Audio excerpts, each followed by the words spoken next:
while it is true that with writing your own Yara rules, you can find in QRadar whatever piece of data is on the payload. There are many Yara rules that comes embedded into the product that can help you right away. This is another use case created by our friend Max Lewis. Here I'm in my network activity tab, and I have a filter that shows me only things that comes on their port 8080. And what we have is an Nginx application for the purposes of the test, and we're going to access it 172.16.60.26 over port 8080, and the application is badapp.json. And we see that it's a ton of private identified information, and Firefox formats it. It knows that it's JSON, it formats it that. But you see social security numbers, email. So there are all sort of tons of that data in there.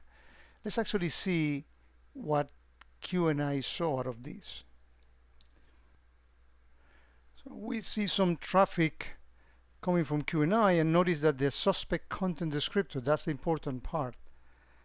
This one in here found that personal identifiable information. Let's actually go to the offenses tab and see what we get. And we get an offense here that fires. Let's actually, we'll see the rule in a second, but let's see the. Notice that the suspect content found credit card information, email address, IP address, social security number. So it's actually the Yara rules working for you without you having to do anything in there. And Max wrote a simple rule that you can use to take advantage of this. Let's actually take a look at that one. Clear text PII in the flow. And we can actually see it in here.